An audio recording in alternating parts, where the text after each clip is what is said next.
and welcome to another episode of Forbidden Planet TV. And on today's episode, we are very, very excited to be joined by Sarah Langan to discuss A Better World. Hello, Sarah. Hi.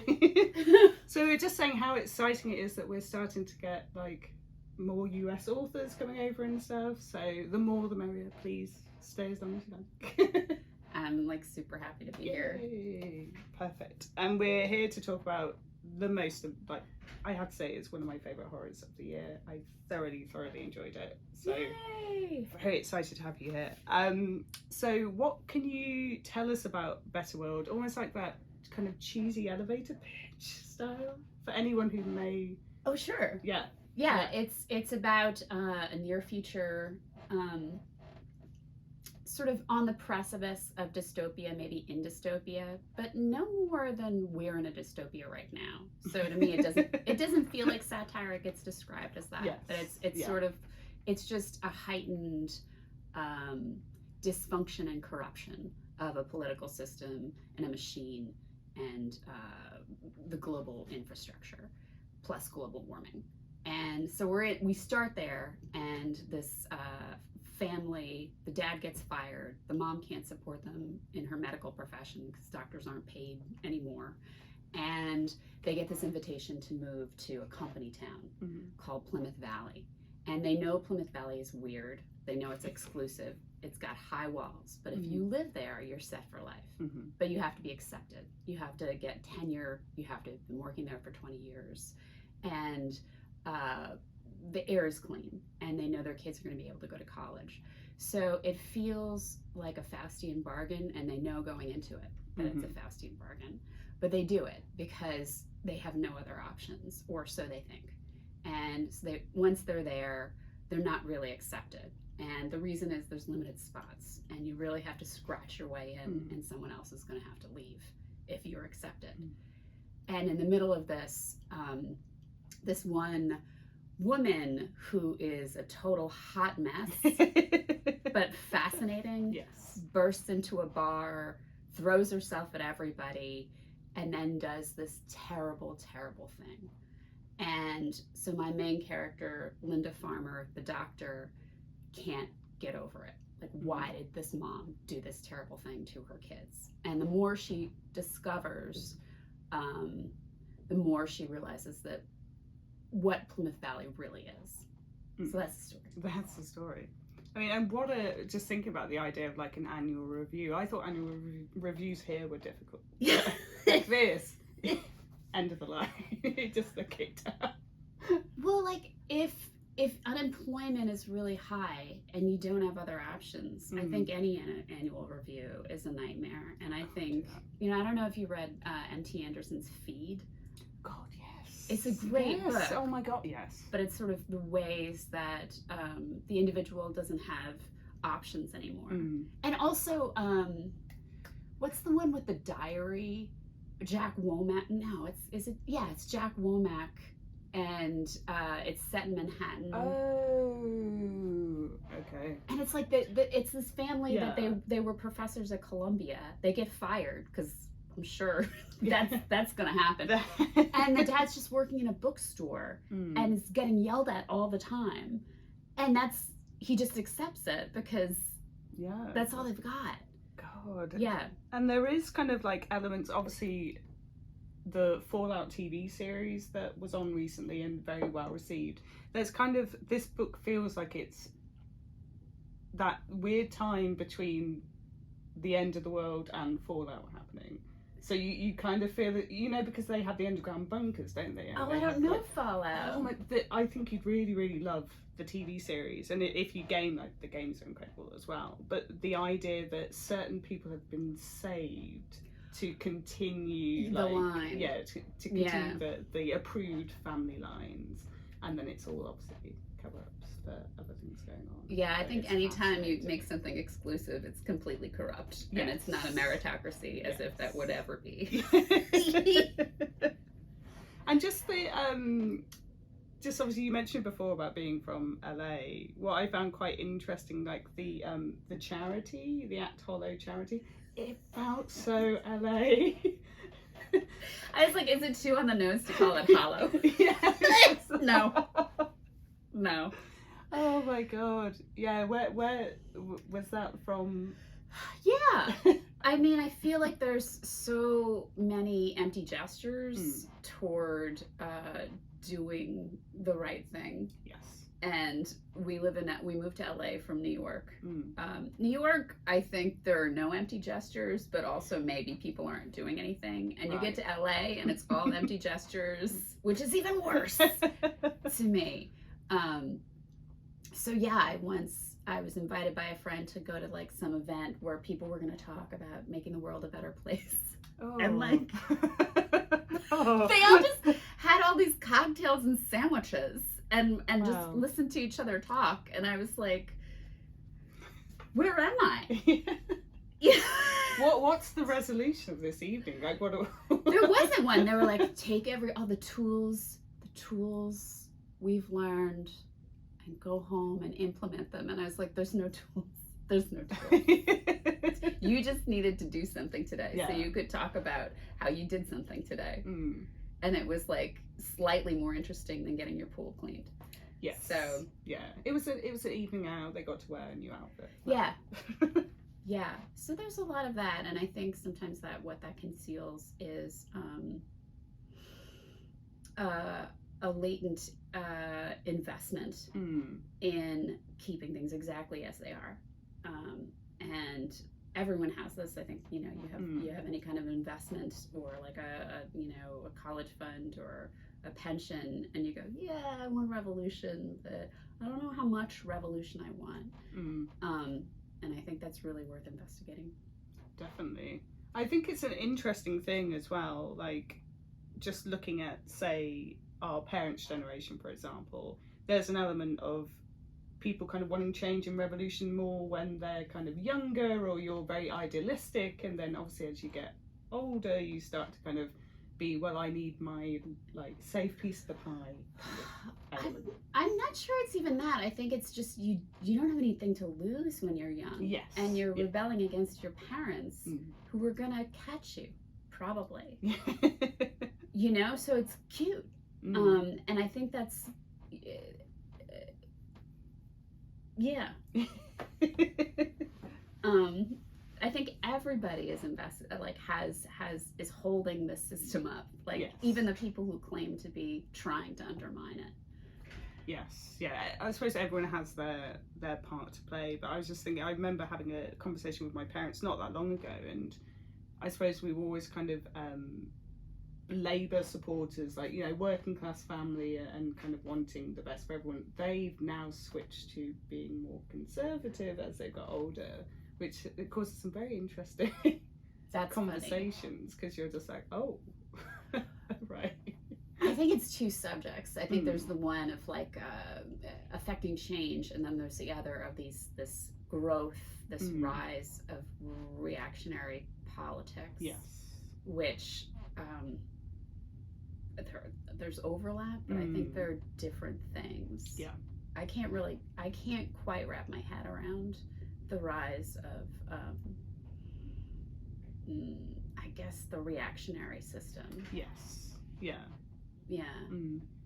I suppose maybe there's a element of, now because we have both so much choice, but we can also kind of see various like media from around the world. Like we can make kind of a judgment over using many sources. I suppose maybe there's an element that kind of another, like the older generation, are not kind of bombarded with all those different sources and kind of making their own interpretation of the wider thing, the wider world. So.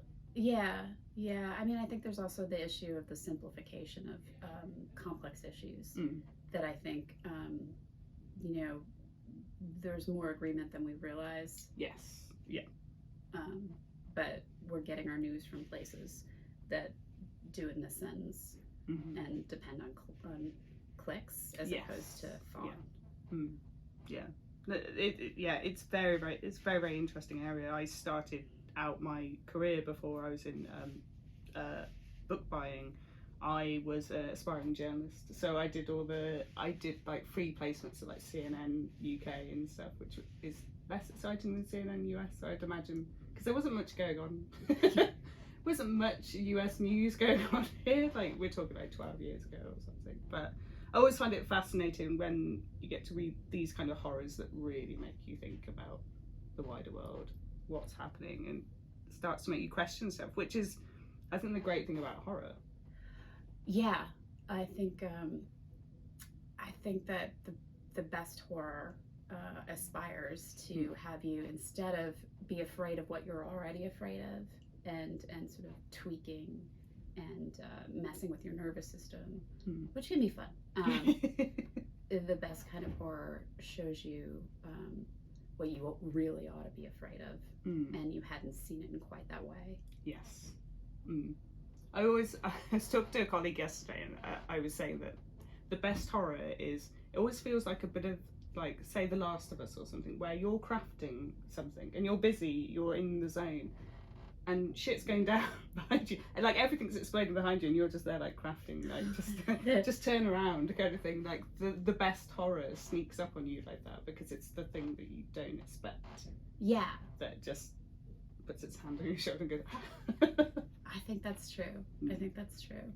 So coming back to the A Better World and the idea of kind of these company towns. So there's a really interesting mix of, I suppose, kind of both rules but also rituals, and obviously the altars and kind of leaving, you know, leaving kind of things at the altars. So where did the cultish kind of elements, where did that come from?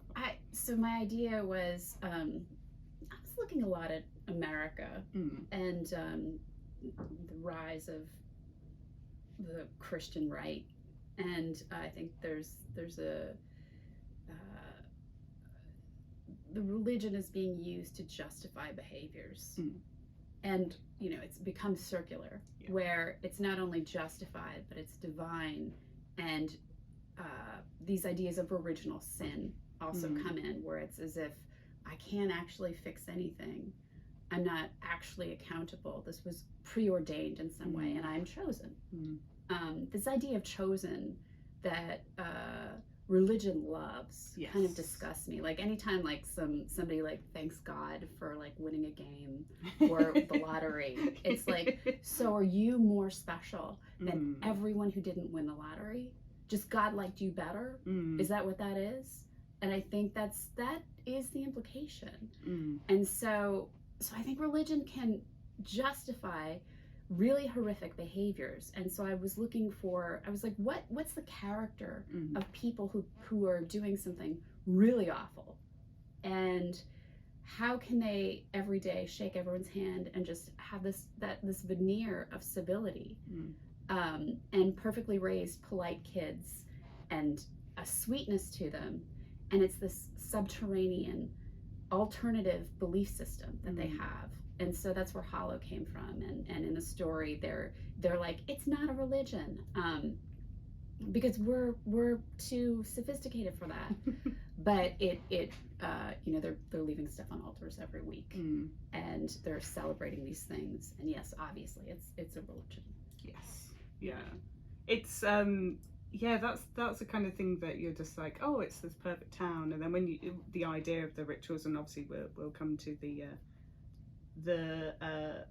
bird rulers of the of the area next, but that's the thing that kind of really kind of twists it, that and the kind of, I suppose, the tunnel system like underneath, that is some freaky scary stuff, just thinking about all those and people get lost down there. I love a tunnel. I love a good tunnel. Like these labyrinths. I was thinking of, you know, like there's a lot of Greek mythology in there, and the Minotaur and all that stuff. But it's also just, I toured Offutt, which is the tunnel system where the president would be taken in America.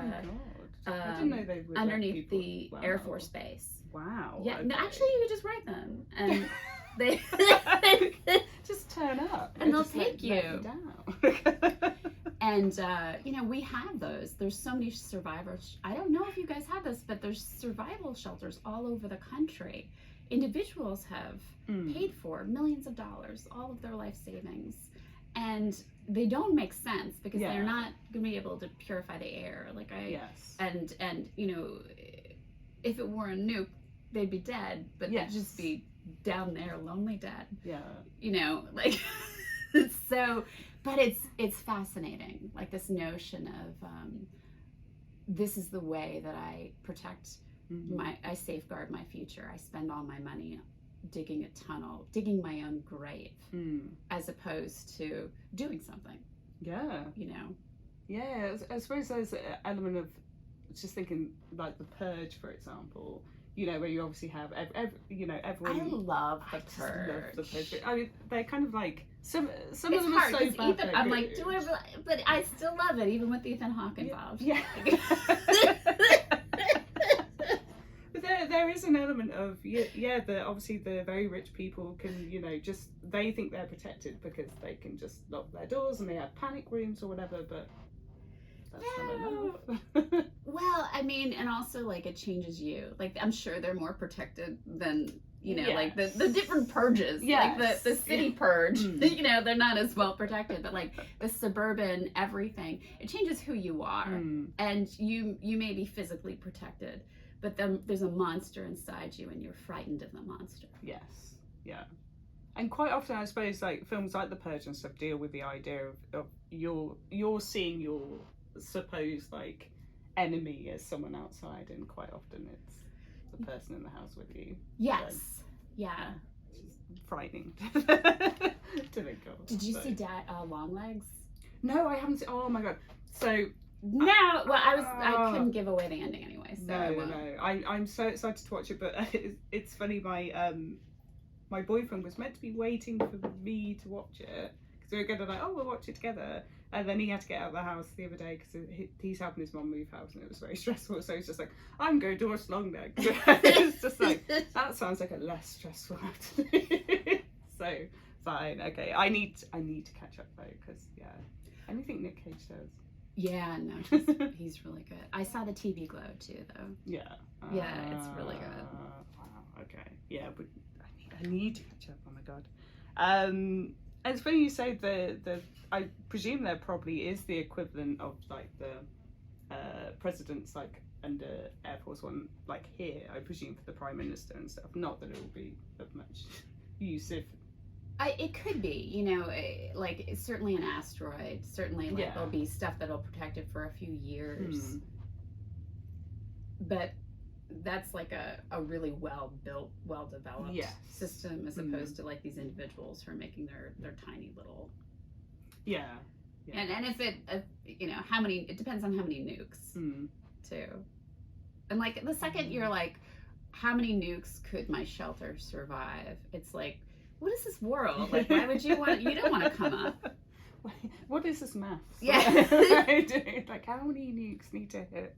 Yeah, it's frightening. But I think it's quite funny just thinking of obviously touching on the idea of like tunnels under houses and things like that. So there's an area in London called Queen's Park that's quite a gentrified, very very well off area, and because the people that own houses there can't go up anymore, they've started to go down. So they started to develop like a basement floor and then a sub-basement floor. So they'll have like floors under floors.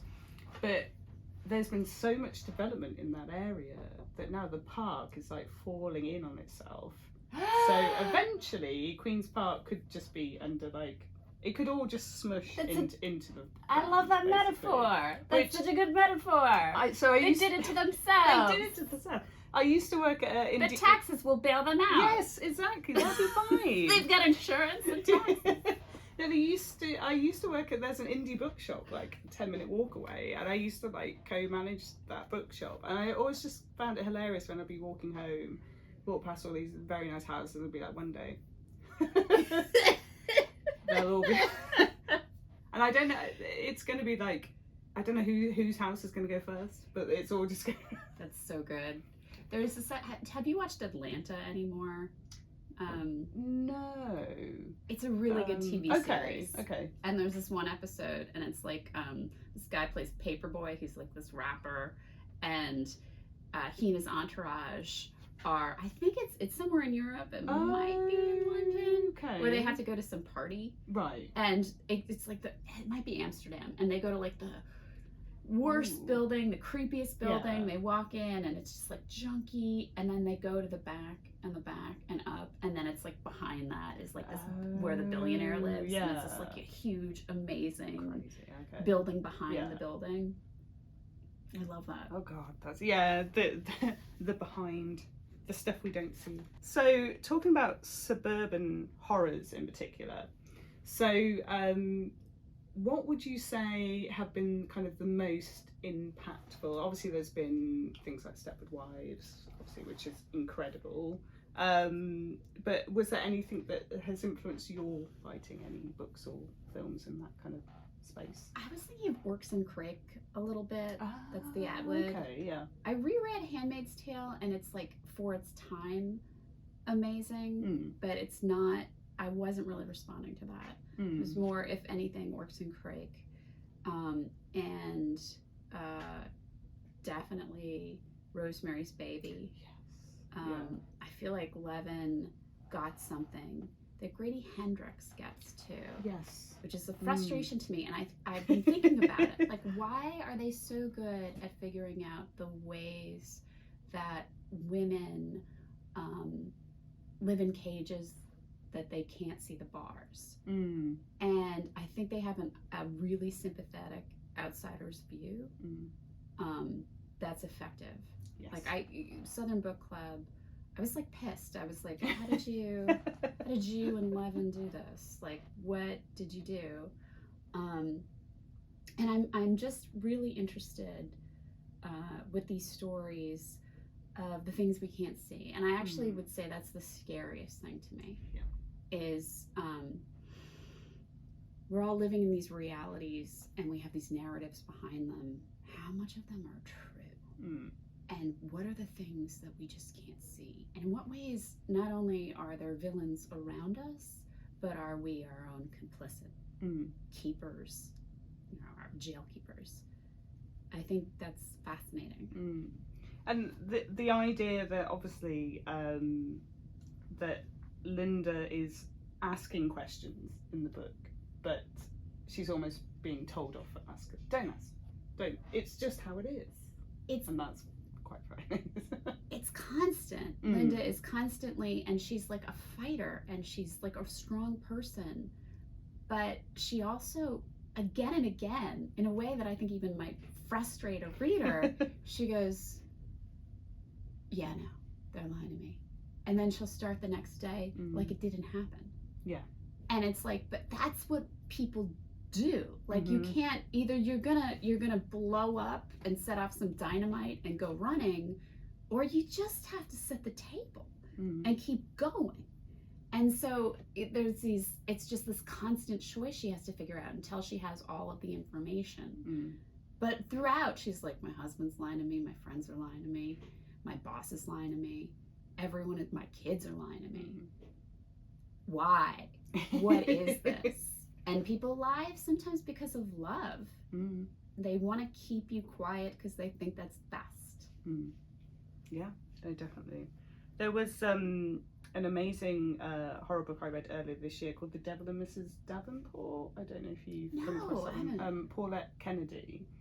And it's an idea of again, you've got the kind of 50s style, move to this perfect neighborhood, have this, two perfect children, and then the main character starts to hear voices. But that it's kind of whether she's actually hearing voices and whether she's in touch with like a spiritual plane, and there is weird stuff going on in the neighborhood and people going missing, and she's able to kind of hear like where they were last seen and kind of hear their last thoughts. And because it's that kind of, I suppose, perfect idea of the perfect lifestyle, that the husband is just like, oh, you just need to pray more, and we just need to like stop, no alcohol for you, and we're going to go to church more often. And that's his way of dealing rather than believing his wife. It's so interesting. So Yeah, I'd that sounds highly really good. highly recommend Devil and Mrs. Davenport. It's very, very good. So we're going to talk about now. I've heard a few different the birds in the book. I've heard it pronounced a few different ways. How is it actually? You know, I was saying Caladrius because that's how I like pronouncing it. And then my husband was like, "How do you spell that?" And I spelled it for him, and he was like, "So Caladrius." And I was like, "Shut up." So I think it's Caladrius, but you could say it how you want to. Yeah, I mean, it does sound belongs kind of regal. to you now. So I'd say these birds are real. They're real in the sense that, are they mentioned in kind of other texts? Are they like myth? Yeah, so they're the mythological Caladrius ate the sins of kings in ancient Greece, but it also has a lot of Christian references. It could be the Holy Spirit, right? So I think that it got incorporated into Catholicism. They think it might have been a dove, right? Okay. So, and then in the story, this company just decided, like, you know what, chickens are too labor intensive. Let's genetically engineer this new creature, call it a Caladrius, and it'll eat less food but get fatter, and we can use it for the meat and eggs. And then when they made it, it was too much of a hothouse flower. It like did all these things, but they couldn't raise it outside the walls of Plymouth Valley because it couldn't survive the pollution. So there are all these animals inside the town that, because they're there, the people of the town have figured into their religious their religion hollow. Yeah, they're kind of frightening, and the idea that they're kind of like eating their own meat, I find like they're cannibals. Yeah, it's like little cannibal birds just hopping around. I kind of thought of them as the people. They're sort of reflective of the people of Plymouth Valley who have been there too long and have become soft and angry. So, you know, like it's they'll like charge you if you try to feed them, but it's your job to keep them alive or you get in trouble. So they're just a pain. They're jerks.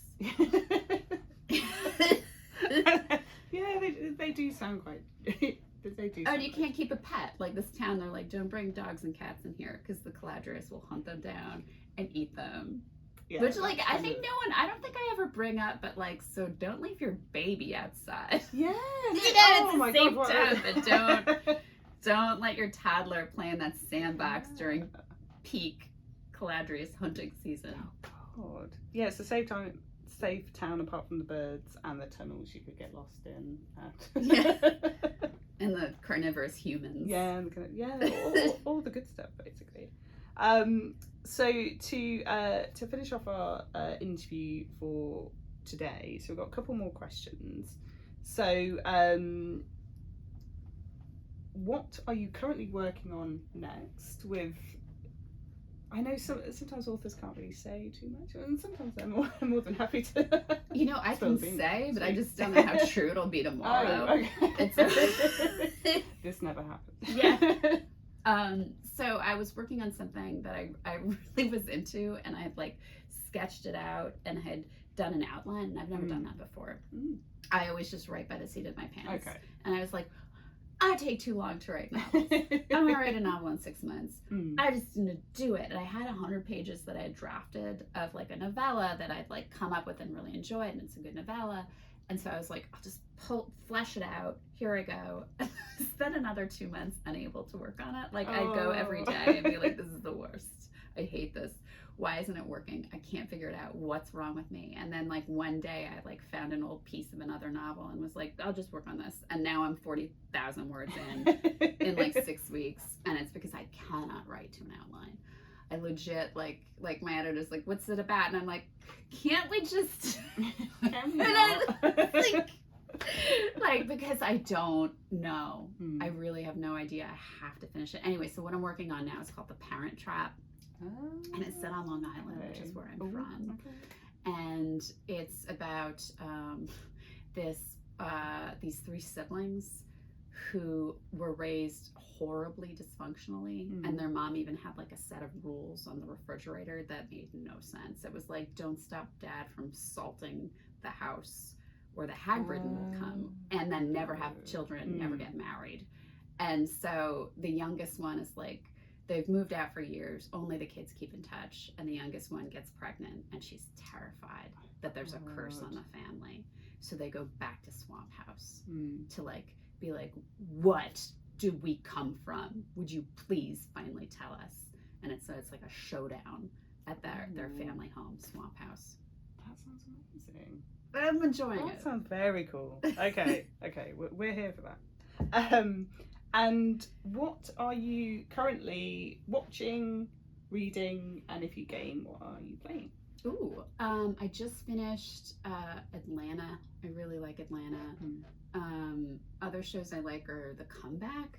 It's like that Lisa Kudrow HBO. Oh, it's so good. No one talks about it. And Atlanta. Like I could watch that 10 times. I rewatched Black Mirror. That was really good. Yeah. I saw the TV Glow. Jane Schoenbrunn, and her first movie was We're All Going to the World's Fair. Let's see what I'm reading. I'm just right now reading One Flew Over the Cuckoo's Nest. Oh, okay, yes. Have you? It's so good. It's one of those. I was very lucky years ago when Christian Slater was doing the stage play. I managed to snag tickets, and it was just the most amazing version. Now, obviously it's hard to beat Jack Nicholson, but Christian Slater came in. He likes second. to imitate Jack Nicholson. He does, anyway. doesn't he? So it kind of worked on that element. But normally I miss out on those things all the time. So it's just like, oh wow, okay. But it's one of those. A lot of the classic kind of books, whether they be genre or kind of, I suppose, more traditional kind of fiction. Quite often you kind of read them, say at like school or college level, and you study the crap out of them. So you almost kind of develop not that book. But then when you come back later as an adult, you're like, this is phenomenal. It's phenomenal. The teacher was bad. Well, I'm kind of amazed. Like, I love that was a bestseller because I feel like it wouldn't be now. Now it would be like garbage. So like whatever, like some aspirational made up nonsense that ends happy and unbelievably happy. So like I just love that was the era where that kind of story, which like I like. So other books I just also finished. Not The Glass Hotel, Sea of Tranquility. Oh, the Emily St. John. Yes, yeah. It's so good. And nobody's talking about that book. No. I don't know. I wrote her fan mail. I was like, this is your best book. It's so good. And I just started T. Kingfisher's novella. Yes. And I think that's like, wow, is that strong writing? So I'm glad that's doing well. Yes. Yeah. And then horror movie I thought was terrific. Yes. Yeah, that was such a good film. I also thought Mallerman's book, Incidents Around the House, it was like a 1-2 punch of like that's creepy ass stories. Interesting one. I haven't read it yet. We actually import it because it doesn't have a UK publisher. What? Which is crazy because obviously like Mallory and earlier Bird Box. Yeah, have been picked up here, but you can't. No publishers pick that up, and I don't know if there's anything in the works. Hopefully, but yeah. Sometimes you're just like, this makes no sense. Why is this a thing? But yeah, I'm really excited as well that obviously Titan have picked up Nat Cassidy because I just saw that. Mary's amazing. I need to read Nestlings. I need to get on that, but yeah. I quite often it's Titan save the day and just like, yes. Yeah. Make it a whole heap easier. Thank you, Titan. And so the last question. So obviously you're over for Worldcon. What are you most looking forward to doing whilst you're here for like Worldcon? Is there anywhere you want to check out in Glasgow when you get there? I have to like get a guidebook. I don't know. Like I really like, we're gonna leave here, and Olivia, I'm gonna be like, how do I do the subway? I have to go a place. I have to be at a place at a time. I do. So no, I just wanna, I really like exploring, and whatever happens, happens. I'm sure I'll run into people, and we'll just go places and have fun, and you know, I'll look up like, what's the place I think there's a cemetery. I always want to go to one of those. Yeah. There's some very, I haven't been to Glasgow for years, but there's some very cool places in Glasgow. So yeah. And I'll stop spelling with a C, which I've been doing. I'm like the worst speller. And like, you know, you post on Instagram, and then it comes through to Facebook, and you can. I was like, I gotta delete this. This is so bad. It makes me look like a fool. Someone's already liked it. And yeah. Like, no, but I've spelled it incorrectly. No, I was like, I can't. Like, this is like too embarrassing to keep. But it stayed on Facebook. I don't know. It's a whole thing. Oh my god. Well, we're very happy to have you here. And yeah, if you're at a loose end at the weekend, I'm flying at late Friday because I've got to do a day's work before I get there. But yeah, my plan is just to wander around. Yeah. And see who you see. Oh yeah. Yeah. So, because I think sometimes if you try and make plans, it all goes wrong. Yeah, it gets stressful because it's like, then we all have to meet at this place, and it's like, I would have found you in that hotel anyway, and we wouldn't have had to worry about it. Yeah, the hotel bar is the easiest way. Yeah. So much easier that way. But yeah, we did FancyCon last year in Birmingham, and it was all like based around a certain hotel bar. So you just be like, you know, I'll just meet you there. So everyone kind of knew where everyone was at most times. So, or there'd be different restaurants nearby, so it was all within like a radius that you could find people. Otherwise, no. It's too much. Yeah. But yeah. But thank you so much for joining us today. You're about to sign a ton of books. So yay! Anyone out there, either pop into our stores within the next few days and there'll be signed copies, or you can head over to forbiddenplanet.com and grab a signed copy there. But yeah, we will see you next time. Bye. Bye. If you're enjoying watching Forbidden Planet TV and you're enjoying watching us talk to the world's most interesting and accomplished filmmakers, authors, artists, musicians, creators, subscribe right here. See you soon.